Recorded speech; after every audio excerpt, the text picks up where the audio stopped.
Most 4C here actually is high porosity. Okay, most 4C. Now the sign of healthy 4C here is when you go to reseal it, you'll notice there's not hair fall. There's not a lot of hair fall. You should be resealing your 4C hair between washes. I know some people say, "Oh, just seal your 4C hair one time, and when you take it out, it's wash day." No, y'all. I'm telling y'all that's wrong because your 4C hair could be gobbling up the product. Okay, so for me, it's every couple days I reseal. And then on the 2 week mark, I shampoo. Or the third week, I shampoo. If I didn't reseal much, then there's no reason for me to shampoo so early. Okay? So I find like I don't mind shampooing every 2 weeks if I've been resealing at least twice. I don't mind. I would rather my hair I would rather my hair to be moisturized. Like with 4C hair, you cannot let it go dry. You should be like monitoring how crispy it feels. If it start to feel too crispy or just too dry, if it doesn't feel slippery, if it stops feeling slippery, then it's almost time for you to reseal. Okay? So what I'm doing is I just kind of put a little bit of sulfurate grease into here and a little bit of water. If you notice, I sprayed my hair with water beforehand because no water, no moisture. Now, if my ends feel like, oh, it's hard to twist it, that means they're just way too dry. See how dry that is? That's real, real dry. So then I have to put the product in it. Okay, so there's some dead hair coming out, but it's not a lot. So that's my reseal on that part. That's the reseal. Now I do jumbo twist only now because I notice micro twist on 4C here always seems to get some breakage, so I don't do it. Okay, so I try to have my twists be almost as big as my thumb, or when they swell up, they're big as my thumb. That lets me know I'm probably not going to get any split ends because it's not too tiny. So what I'm doing is just resealing my hair. Notice I didn't like run and go shampoo because people are addicted to the shampoo. I noticed that on here people are rushing for shampoo every time they take their hair down. So when you go to reseal more than once between washes, you're trying to feel whether the hair feels mostly dry or mostly moisturized. So if you feel like some dryness in it, it needs to reseal. It needs to be resealed. So if I feel any dryness in it, it needs to be resealed. So I notice I put water in it. Okay, water. And then I'm going to put, this is how you seal high porosity here, oil or grease after you put the water in. Okay, oil or grease after you put the water in. This is if you're using hair gel. Okay, braiding gel. If you're not using braiding gel, then the grease would be the last thing you put in. Okay? All right. Notice I'm keeping them ends wet, see? No water, no moisture. Now I'm putting a little bit here on the sides. That's it. See how it's not snapping, it's coming like right apart because I put water in it. Now I braid mines at the start. I applied it, braided, applied it. at the start, at least like 2 to 3 inches, and then I twist it. Okay. So this is the old school way to do it. Water, grease, braiding gel. Or water and grease. Water, oil, grease. Or water, grease, braiding gel. Okay? But because, now you see how that did not exactly close off? That means it wasn't, the product wasn't thick enough, wasn't thicker than my hair, okay, for twisting it. So make sure when you pick a braiding gel, it has to have a thickness that's a little bit thicker than your hair if your hair was dry. Okay. So this is all that I did.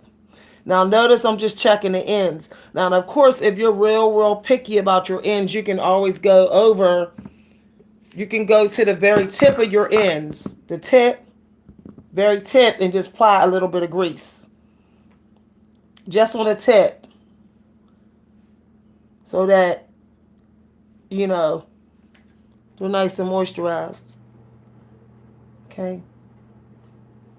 Now, because I don't care about my hair being uneven, you're gonna see like, oh, some ends is longer than the other. Some are longer than the other.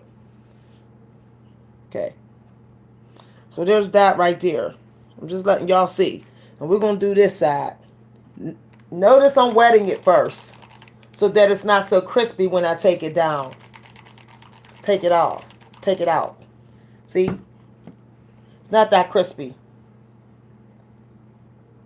You don't want it like real crispy when you take it out, because you don't want to get no breakage. And you want to take it out exactly how you plaited it.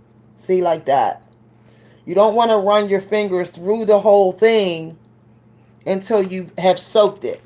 This is when you're resealing every couple days. So see how I made sure like it's kind of wet before I go to separate it? So there's no snapping. You don't hear like, okay, you don't hear that. You can get moisture without water. So when you reseal in between washes, if you're resealing every couple days, or if you felt your hair went too dry, then you still have to reapply the water. So now I'm not even going to use my comb. I'm not even going to use my comb to part. All I'm doing is adding the sulfurate grease inside. Okay? That's what I'm doing. Adding it on the sides here. On my edges. Okay? Now, I still feel it's not wet enough, so I need to wet some more. All right. Whatever's left on my finger, I'm rubbing on the hair. This is the old school way. Now, because I already had braiding gel in my hair from the last reseal, I don't need to really apply much on this seal. On my first seal, I used braiding gel. So on my reseal, I don't have to.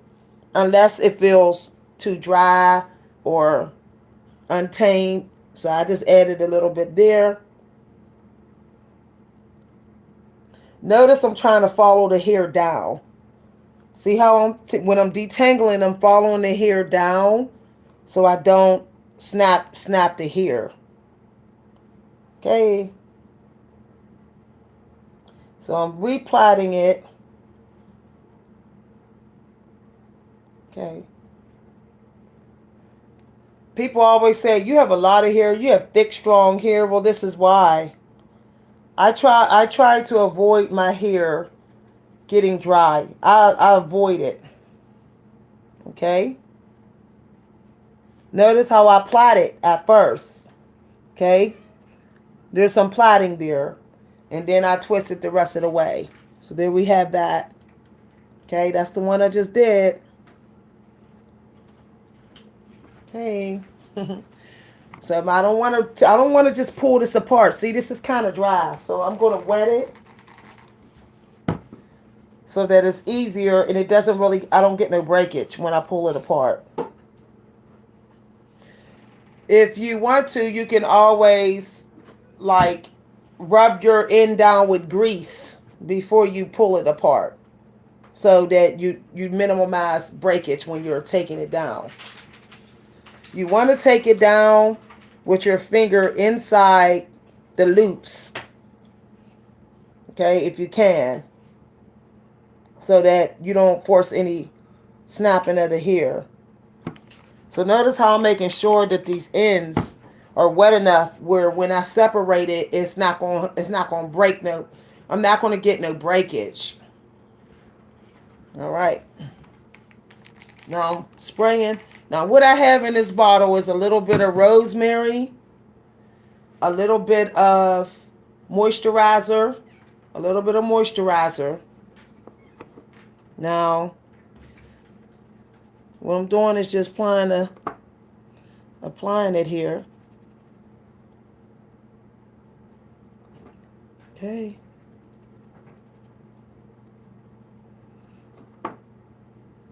This is my sulfurate grease. I'm tapping the jar with my finger like that and applying it. Okay. Now I'm just going to apply a little bit of I didn't want that one. I wanted the braiding gel, but that's okay. This is castor oil. Okay. Now, the direction that you plait your hair is how it's going to fall. So if you plait it this way, it's going to fall this way. If you plait it that way, it's going to fall that way. So make sure you're plaiting or twisting your hair in the direction you want it to fall. Okay, see how there was no snag? Because it's wet. I pre-wetted it. Even on takedowns, your hair has to be pre-wet. It should feel damp before you take it down. Even when you're doing a reseal. Most people forget that. They just take their hair out. You have to spray it. You could use leave-in conditioner if you want. I use a moisturizer. There's a little bit of moisturizer in here with rosemary and water. Okay?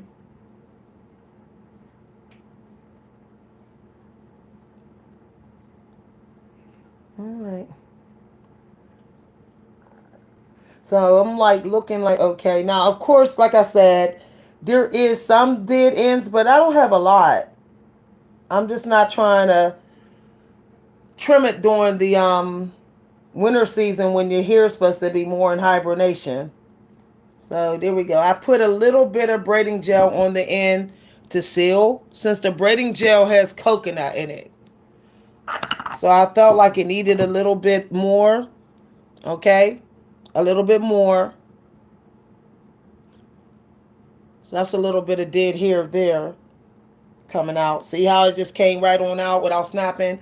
That was dead hair. Okay. Remember, coconut helps to seal. So does grease. Now, I have to say, some people's hair is so thick and coarse, like mine's is, that it needs a double seal. I'm just saying, it needs a double seal, meaning it needs like maybe coconut and grease as a sealer. Notice I didn't take it out all the way down to the end. I just took it out to right here. It just kind of came out there because I don't want to snap the ends. Okay. So I'm working the water all the way through. Notice I don't have a comb. I don't use combs during a reseal. I only use them on the first sealing, meaning I had a shampoo conditioner, so that's why I was able to use the comb. But on a reseal, I use my fingers so that I'm gentle, more gentle. So what I'm doing here is just applying the sulfurate grease here, sulfurate, on my parts. Because in between washes, your hair starts to actually get dry. Mine is normally drying out within the fourth or fifth day, sometimes the third day after a first seal. Okay, so I'll just put the rest around my edges. I try to use every little drop on my finger so I don't over grease the hair. So let's say that you were greasing a certain part with some sulfurate grease. You want to make sure that you use almost every little bit on your finger on that part before you start a new one. Otherwise, it's going to get greasy. So I just want a little bit more water here, just a little bit. Trying to make sure there is no real brittleness to it. So I'm resealing this. This is the part that always resists sealing. For me, it's my roots. Okay, making sure there ain't no breakage. Okay. 4C here is very fragile when you're retwisting and resealing. So you have to be very careful not to be trying to reseal with it bone dry. Okay, because you're going to be forcing it to do something that it can't do because it's bone dry.